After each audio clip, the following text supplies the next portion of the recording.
मैं बेंगलोर में रहता हूं और ये न्यूज बेंगलोर की ही है। अब इस न्यूज को आप लोग ध्यान से सुनिएगा। 26 साल का एक लड़का था, उसने सुसाइड कर लिया सिर्फ सेक्सटोर्शन रैकेट की वजह से।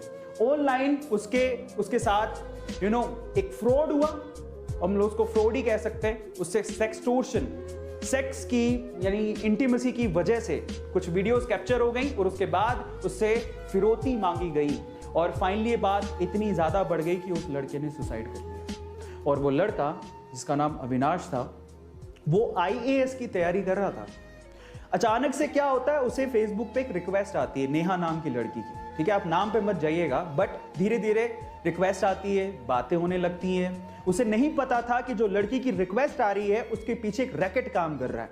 धीरे धीरे बातें होने लगती हैं, बातें और बढ़ने लगती हैं, धीरे धीरे और क्लोज आने लगते हैं। एक वक्त ऐसा आता है कि वो लड़की बेंगलोर की नहीं थी, समझ रहे हो? वो कभी मिले नहीं एक दूसरे से, कभी नहीं मिले।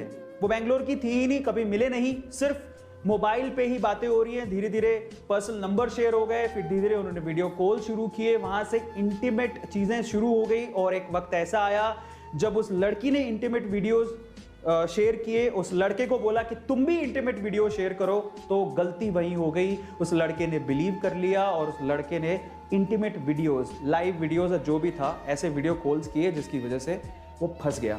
वो वीडियो रिकॉर्ड हो गए। कुछ दिनों बाद वो लड़की गायब और लड़की के पीछे जो रैकेट काम कर रहा था उसने अब उस लड़के को परेशान करना शुरू किया।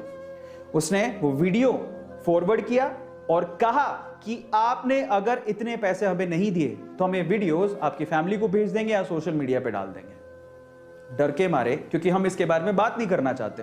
ठीक है, इट्स नॉट लाइक खाना खाया है, इट्स अबाउट इंटीमेसी शेयर की है, जो कि इंडिया में एक टैबू है, इसके बारे में लोग बात नहीं करते जनरली। ठीक है, सो जब ऐसा कुछ हुआ तो उसे ऐसा लगा कि यार अगर ये चीज पब्लिकली चली गई तो मेरी इज्जत का क्या होगा, घर पे मुझे लोग कैसे देखेंगे, मैं आईएएस की तैयारी करने आया हूं। ठीक है, एक ऐसा केस हुआ। उसने शुरू में पैसे दिए, उस पैसे, अब देखो जब भी आप पैसा देते हो ना तो उनकी भूख और बढ़ जाती है। तो जब उसने पैसे दिए शुरू में तो उन्होंने बोला कि उनका पेट भरा नहीं, उन्होंने कहा हमें और चाहिए। ऐसे करके वो पैसे मांगते गए मांगते गए मांगते गए, वक्त ऐसा आया कि उससे संभला ही नहीं। अब उसके पास पैसे इतने कहां से होते।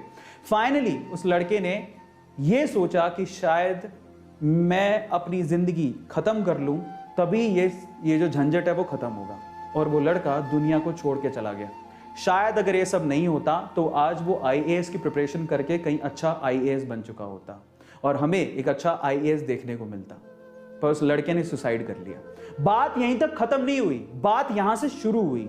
इतनी बुरी, मतलब मैं कहता हूं कि शायद कभी कभार ऐसा लगता है कि इंसानियत पूरी तरह से खत्म ही हो चुकी है। कि फैमिली जिसने अपना 26 साल का नौजवान लड़का खो दिया, वो लड़की फिर से उसकी बहन को कांटेक्ट करती है, पता कर लेती है कि उसकी बहन को कांटेक्ट करती है और उसको बोलती है कि मैं अविनाश को देखे मुझे बहुत दिन हो गए, मैं अविनाश की, मतलब बताया कि अविनाश की गर्लफ्रेंड, मुझे उसे देखे बहुत दिन हो गए, ऐसा करके।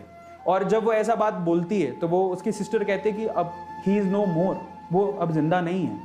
अब देखिए उसके बाद क्या होता है, वही रैकेट वापस से अविनाश की बहन को कॉल करते हैं और उसे कहते हैं कि ऐसा ऐसा है, उसकी वीडियोस हमारे पास है, हमें पैसे चाहिए, नहीं तो वीडियोस हम पब्लिक कर देंगे। अब उसकी बहन थोड़ी समझदार थी, उसने पुलिस को ये केस रेफर किया कि ऐसा ऐसा कुछ हो रहा है मेरे भाई के साथ और मुझे लगता है कि उस सेक्सटोर्शन की वजह से उसकी जान गई है। फाइनली पुलिस ने पूछताछ की, समझ में आया कि वो लड़की एक्चुअली बेंगलोर की थी ही नहीं।